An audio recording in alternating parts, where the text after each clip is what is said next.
Hey guys, it's Ted Bogert. Welcome back to the TED Show. Always an honor to have my friend Orlando Commissioner, District 3 Commissioner Robert Stuart on the show. We're going to talk about what it even means to be a commissioner. We're going to get an update on Ian and all of the stuff that the city is doing to make our lives go back to normal. And of course, we're going to hear about what's going on in District 3. Welcome back, Commissioner Stuart. How are you today? Thank you, Ted. Welcome. Thank you for having me. I'm always love spending time with you. Thanks a lot. Me too. I always love spending time with you. You do so much in the community. Your family has done so much in the community for so many years. So I'd love for the audience to get that origin story. Give us a little bit of 411 on Commissioner Stuart and how you kind of got being in the community to be working as a public servant in the community. Well, I never expected to do that. Dad came here in 1928 and then moved to South Florida, came back up in 1938. So we've been in the community for 80, 90 years. We're kind of newcomers to some of the people that are here. But my brother George was involved in politics in the city, Orlando, and the state level. Jacob is involved in the business community side with the chamber. And then and Charlie was involved, and then we were taught from our father's standpoint, and especially his leadership, that if you're going to be in a community, you got to figure out how to give back. And so this is our way to giving back. And so 2005, I got crazy and decided to run for city council because I didn't like the direction things were going, and figured if it's not somebody else, it might as well be me. So I jumped in and now I've just completed last year my 5th election, serving for, this is thrill. I'll serve for 20 years as city commissioner. So I'm excited about that.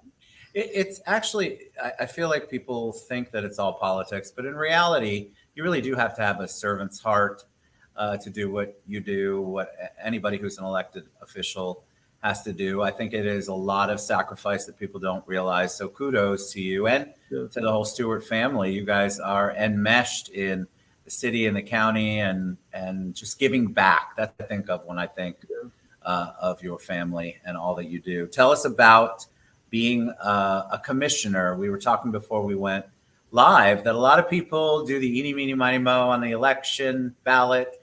They're not really sure what a commissioner does. But they know they need to vote for one because it's on the form. So educate us a little bit. Give us the basics of what you do as a city commissioner.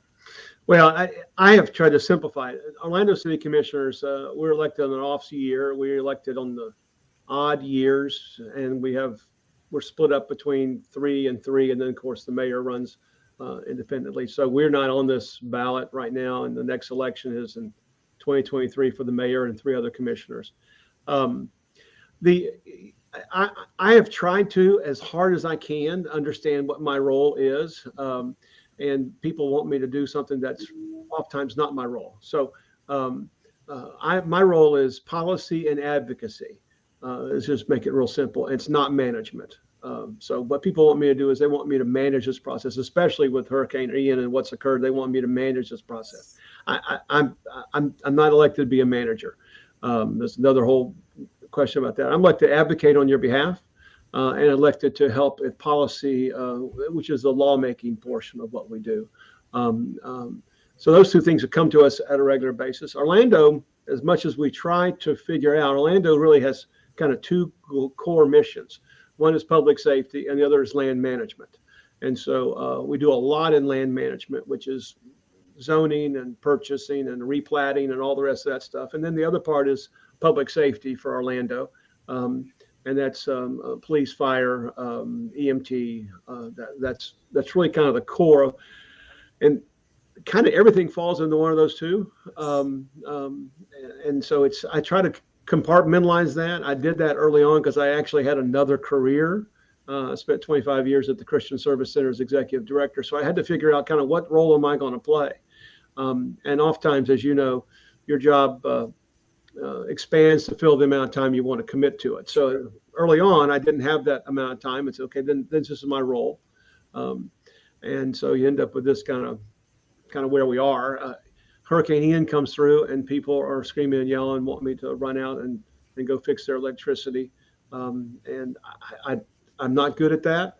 I can change an outlet at home, but that's about as far as I can get. And so they perceive that it's management. And that's really where the rub comes, because oftentimes in dealing with a commissioner, I am the closest elected official to them. Yes. So they've got nobody else to scream and yell at. And I understand it.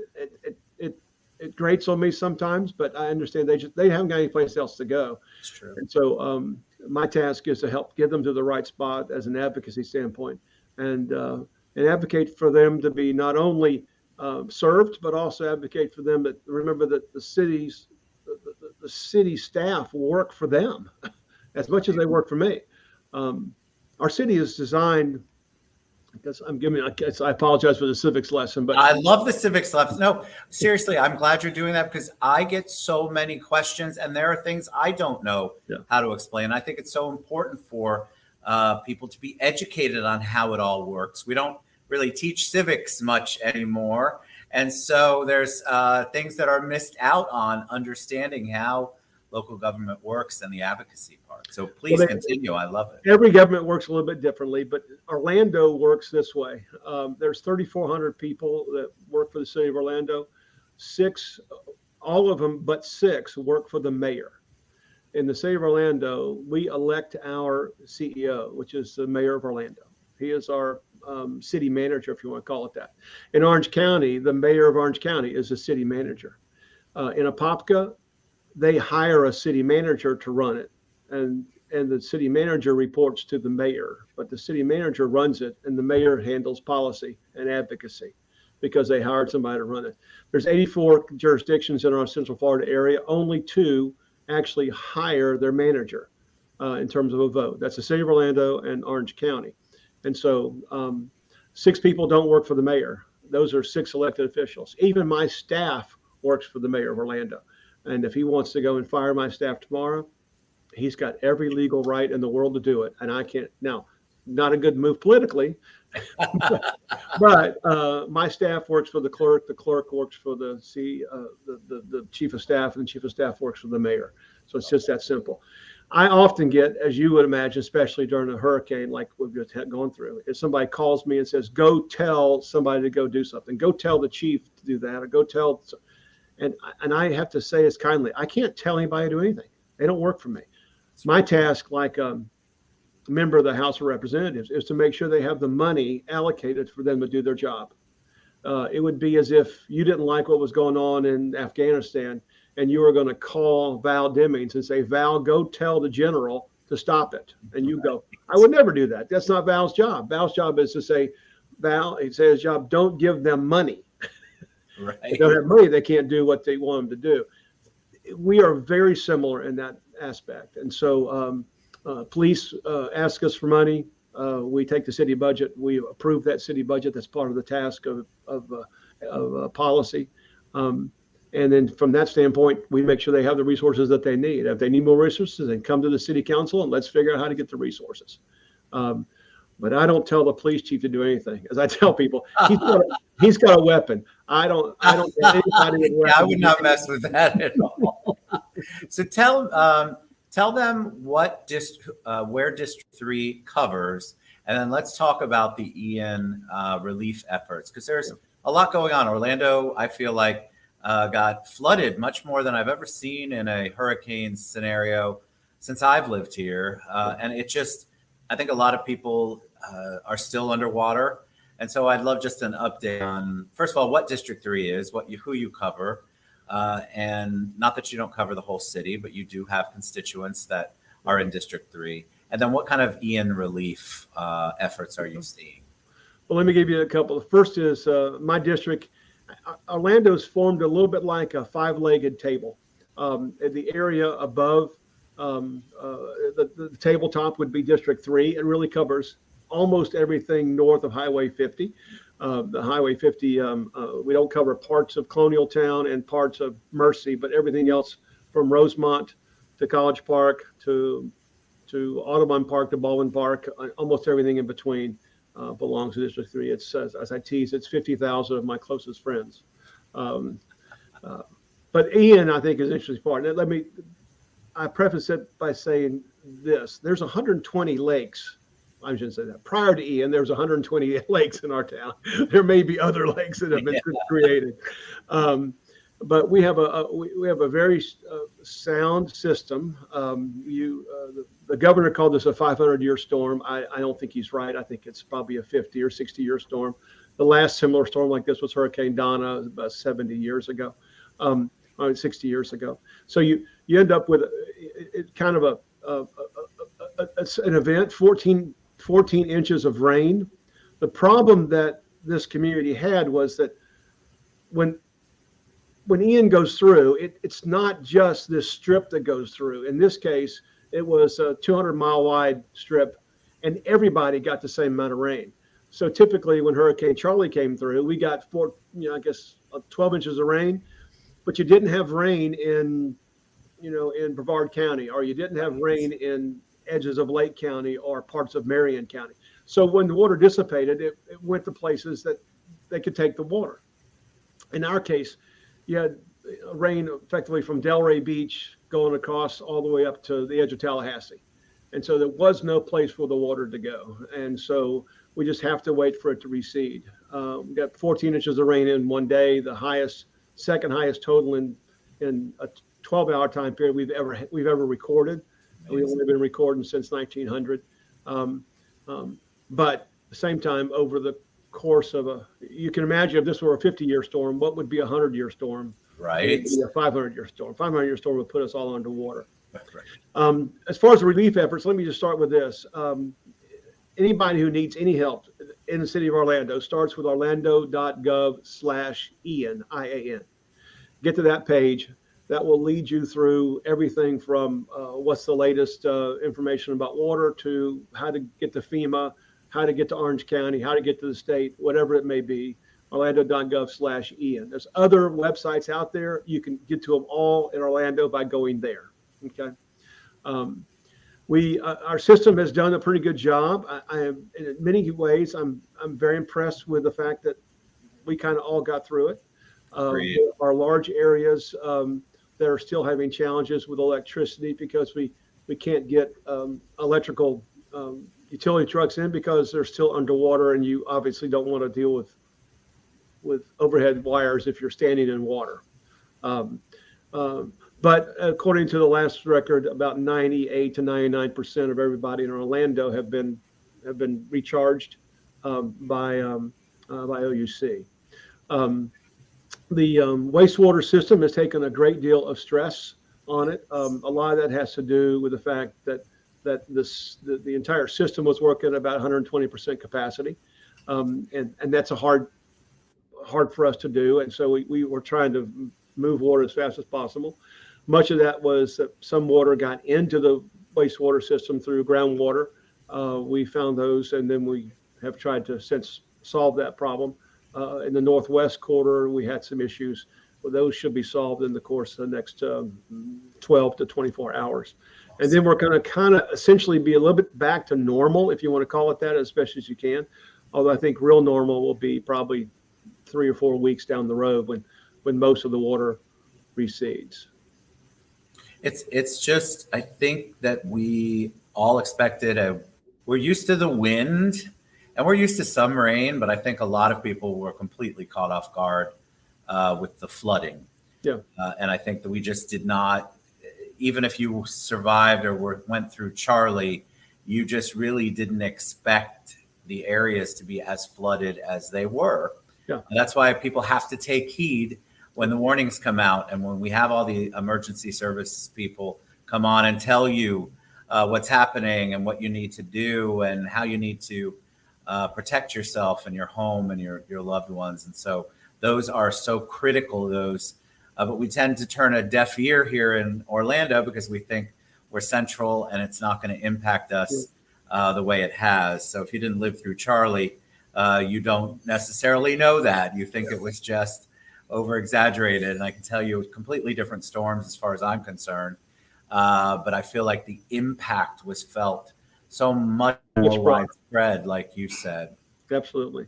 And what we have learned, what people have learned, and they will learn in the next couple of weeks, is they've learned geology 101. They've learned that Orlando is at the highest point in the Central Florida area. All the water flows away from Orlando. But the challenge is if there's no place for the water to go, then it stays and stands. But Orlando has got really four what's called watersheds. One goes northeast to St. John's, one goes southeast to the Kissimmee River, and then there's two that go to the west. If there's no place for water to go, it will stand. I mean, water will just stand. And then because of the heavy rains, which is one of the challenges people don't realize, there have heavy rains in late August and September. The water, the groundwater was up and the ground was saturated. And so there wasn't a place, typically a large portion of water will percolate. There was no place for the water to percolate. So it had to flow. And that is frustrating, and I understand it. And I try to be as sympathetic as possible, understanding that there's a lot of people that, I say this in a nice way, it could have been a whole lot worse. That storm if that storm had stayed on us and decided that it's just it liked Orlando and it was going to be another day, we will all be swimming to work. Lake Davis was underwater. Lake Cherry, the neighborhood was underwater. Lake Eola, the water was had risen up to the stage of the Never seen it like that. Theater. And a lot of these things where you get an inch or inch and a half in an afternoon, and we all kind of complain and gripe about it. I promise you, we won't do that again, because we will understand how important it is that this water gets moved and gets handled. But you got a system that's 4 hours, 3 or 4 inches of water in a day at max. Now it gets 14, so water gets backed up. And heed the warnings. I mean, there's this. We're still in hurricane season, so you keep an eye on that. Listen to the warnings that go out. Pay attention when local elected officials come on, emergency services come on. That we're gearing up for something, preparing for something. And how much better is it to be over prepared, if there is such a thing, than to expect to just have your good old fashioned hurricane party and wing through it. This is definitely one that a lot of people thought that's how it would be, and yet they are still either trapped in their neighborhoods because the water has not receded yet. Well, let me share these resources again, Orlando.Gov/Ian. And if you live in Orlando and you need help, you can call 407-246-HELP. I forget, it's 43 something. I never remember the numbers, but 407-246-HELP. And that will get you to our Emergency Operations Center.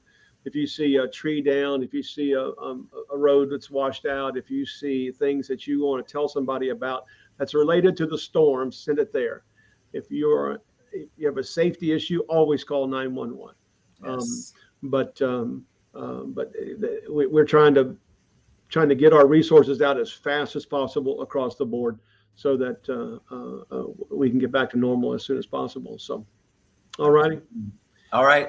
Commissioner Stuart, always a pleasure to have you on. Again, you can go to Orlando.Gov/Ian if you need help.